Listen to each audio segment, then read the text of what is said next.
প্রথম অবস্থা হচ্ছে মাসিকের ঠিক পরে যখন কোনো সাদা স্রাব যায় না, মাসিকের রাস্তাটা খুব শুকনো শুকনো মনে হয়, তখন গর্ভধারণের সম্ভাবনা প্রায় শূন্যের কাছাকাছি, 0.3%। এর পরের অবস্থায় মাসিকের রাস্তা হালকা ভেজা মনে হয়, কিন্তু আপনি চোখে কোনো সাদা স্রাব দেখেন না বা হাতেও ধরতে পারেন না, তখন গর্ভধারণের সম্ভাবনা থাকে 1%, একটু বেশি, 1.3%।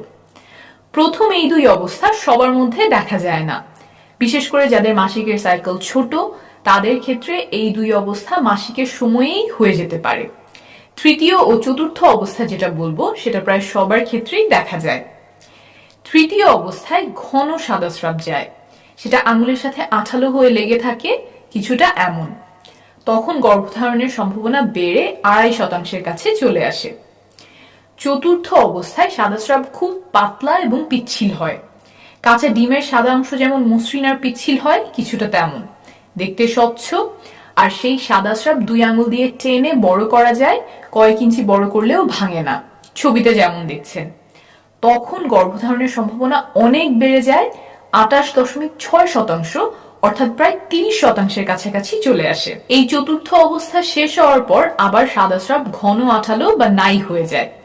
মাসিকের ঠিক আগে আগে আবার পাতলা সাদা স্রাব যেতে পারে কিছু কিছু নারীর ক্ষেত্রে, তবে সেটা গর্ভধারণের সাথে সম্পর্কিত নয়। তাহলে করণীয় কি? তৃতীয় অবস্থা যখন শুরু হবে তখন থেকেই চেষ্টা শুরু করবেন, এবং চতুর্থ অবস্থা যেদিন শেষ হবে তার পরের 3 দিন পর্যন্ত চেষ্টা চালিয়ে যাবেন।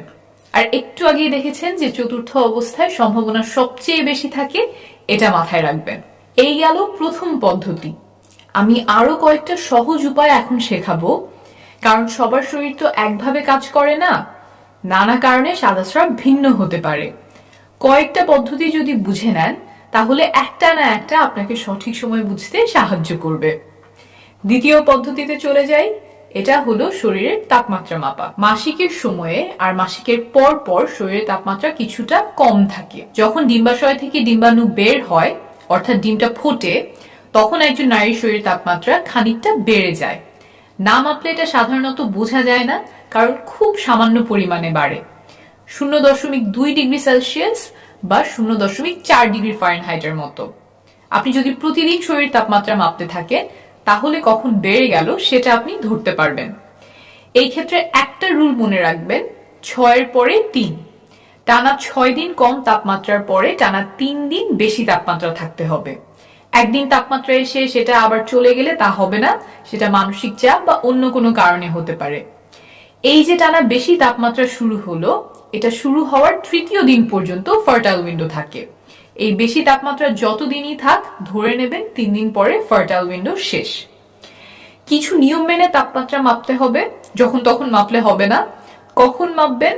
ঘুম থেকে ওঠার পরে কোনো কিছু করার আগে বিছানায় থাকা অবস্থাতেই তাপমাত্রা মাপবেন।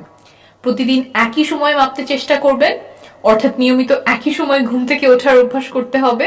বিছানার কাছেই থার্মোমিটার রেখে দিবেন। আবার আমরা অনেকেই বগলের নিচে তাপমাত্রা মাপি, এখানে সেটা করলে হবে না, মুখের তাপমাত্রা মাপতে হবে। থার্মোমিটার জিহ্বার নিচে রেখে মুখ বন্ধ করবেন। জ্বর মাপার সাধারণ থার্মোমিটার দিয়ে মাপলে এত সূক্ষ্ম পরিবর্তন বোঝা যাবে না, ডিজিটাল থার্মোমিটার ব্যবহার করবেন। বিভিন্ন ফার্মেসিতে অল্প খরচে এটা কিনতে পাওয়া যায়। এই পদ্ধতিতে ফার্টাইল উইন্ডো কখন শুরু হয় বোঝা যায় না, তবে কখন শেষ হচ্ছে সেটা বোঝা যায়। তাহলে এটা কিভাবে কাজে লাগাবেন? একটু আগেই যে সাদা স্রাবের পদ্ধতি বুঝিয়েছিলাম সেটা ব্যবহার করে সাদা স্রাব যাওয়া যেদিন শুরু হয়েছে সেদিন থেকে চেষ্টা শুরু করবেন, আর এই পদ্ধতিতে তাপমাত্রা বাড়ার 3য় দিন পর্যন্ত চেষ্টা চালিয়ে যাবেন। তাহলে গর্ভধারণের সবচেয়ে সম্ভাবনাময় সময়টুকু কাজে লাগানো হলো। পরের পদ্ধতিতে যাওয়ার আগে একটু বোঝাই কেন মাসের একটা সময়ে সন্তান ধারণের সম্ভাবনা এত বেড়ে যায়। একজন নারীর শরীরে 2টা ওভারি বা ডিম্বাশয় থাকে। প্রতি মাসেই এখানে একটা করে ডিম্বাণু পরিপক্ক হয়। যখন ডিম্বাণু পরিপক্ক হয়ে যায় তখন সেটা খোলস ভেঙে ওভারি থেকে বের হয়ে ঢোকে ফ্যালোপিয়ান টিউব বা ডিম্বনালীতে। এই ঘটনাকেই আমরা ডিম ফুটে বেরিয়ে আসা বলি। যে ডিম্বাণুটা বের হয়ে আসলো এটা এখন সন্তান ধারণের সক্ষম। ফ্যালোপিয়ান টিউব বা ডিম্বনালীতে যদি পুরুষের শুক্রাণু আগে থেকেই এসে বসে থাকে তাহলে সেটা ডিম্বাণুর সাথে মিলিত হয়, আর ডিম্বাণু এবং শুক্রাণুর মিলন হলেই কেবল তা গর্ভধারণে সক্ষম।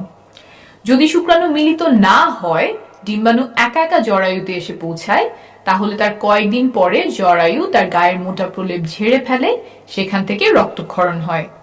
এই ঘটনাকেই আমরা বাইরে থেকে মাসে মাসে ঋতুস্রাব বা মাসিক হিসেবে দেখে থাকি। এটাই সাধারণভাবে ঘটে, এর বাইরেও কিছু ব্যাপার আছে, তবে এখনকার আলোচনার জন্য সেটা বোঝার প্রয়োজন নেই। এখন খেয়াল করেন, নারীর দেহে পুরুষের শুক্রাণু সাধারণত 3 দিন বাঁচে, কিছু ক্ষেত্রে 7 দিন পর্যন্ত বাঁচতে পারে, কিন্তু একটা পরিপক্ক ডিম্বাণু থাকে সর্বোচ্চ 24 ঘন্টা। তার মানে ডিম্বাণু খুব অল্প সময়ের জন্য থাকে। তাই ডিম্বাণু যে কয়েক ঘন্টা আছে এই সময়টা আমাদেরকে ব্যবহার করতে হবে, না হলে গর্ভধারণ হবে না। যেহেতু পুরুষের শুক্রাণু নারী দেহে কয়েকদিন বেঁচে থাকতে পারে, তাই শুক্রাণুকে আগে আগে গিয়ে বসে থাকতে হবে ডিম্বাণুর জন্য, যাতে ডিম্বাণু বের হলেই শুক্রাণু গিয়ে তার সাথে মিলিত হতে পারে। অর্থাৎ ডিম্বাণু বের হওয়ার আগের কয়েকদিন যদি সহবাস করা হয়, তাহলে শুক্রাণু ঠিক সময়ে ঠিক জায়গায় থাকার সম্ভাবনা বাড়ে। আর এই কয়েকটা দিনকেই বলে ফার্টাইল উইন্ডো। এটাই আমরা বিভিন্ন হিসেবের মাধ্যমে ধরার চেষ্টা করছি। এখন আবারও চলে যাই ফার্টাইল উইন্ডো চেনার পদ্ধতিতে। এখন খুব সহজ একটা উপায় বলবো, তবে এটা তুলনামূলকভাবে একটু কম নির্ভরযোগ্য। এই পদ্ধতি ব্যবহার করবেন যদি আপনার মাসিক নিয়মিত হয়। একদম কাটায় কাটায় 1 মাস পরপর মাসিক হতে হবে এমন না।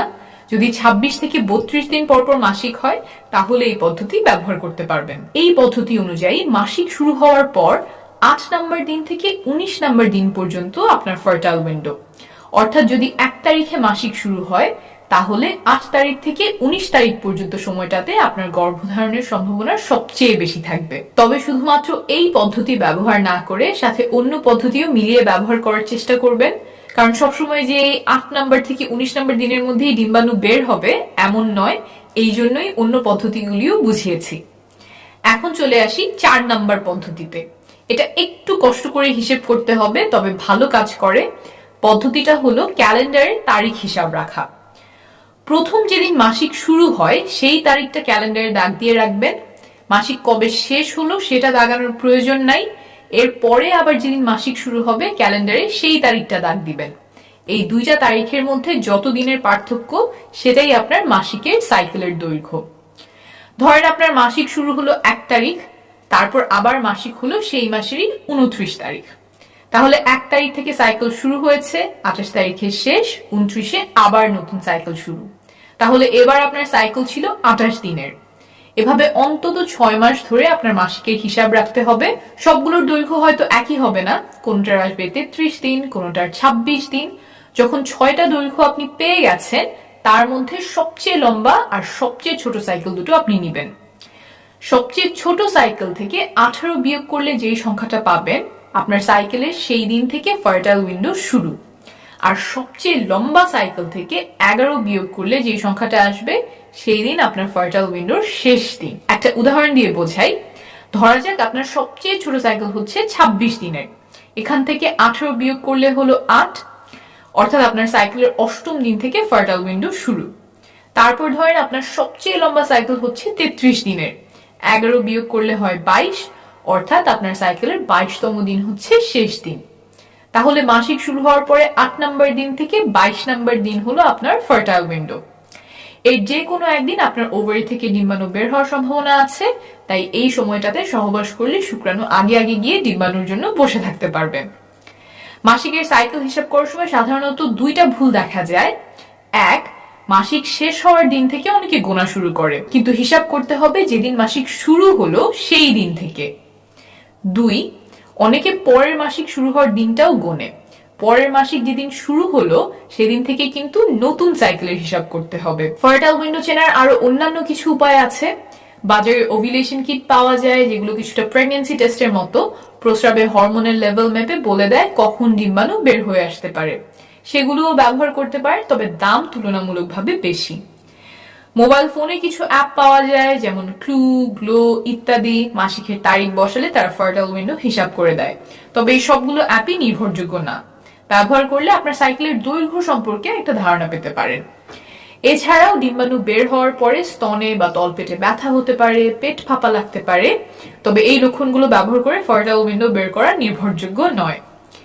সবার ফার্টাইল উইন্ডো একই সময়ে হয় না, আবার একই মানুষের ক্ষেত্রে এক এক মাসে এক এক সময়ে হতে পারে। মাসিক যদি নিয়মিত হয় তাও। তাই নিজের শরীরের লক্ষণগুলো যেমন তাপমাত্রা, সাদা স্রাব এগুলোর দিকে খেয়াল রাখলে সময়টা আরো ভালোভাবে চিনতে পারবেন। যতগুলো পদ্ধতি বললাম এগুলোর কোনোটাই একদম নিশ্চিত করে বলতে পারবে না যে এই সময়েই ডিম্বাশয় থেকে ডিম্বাণু বের হয়ে এসেছে এবং এর মধ্যে সহবাস করলে বাচ্চা হবেই।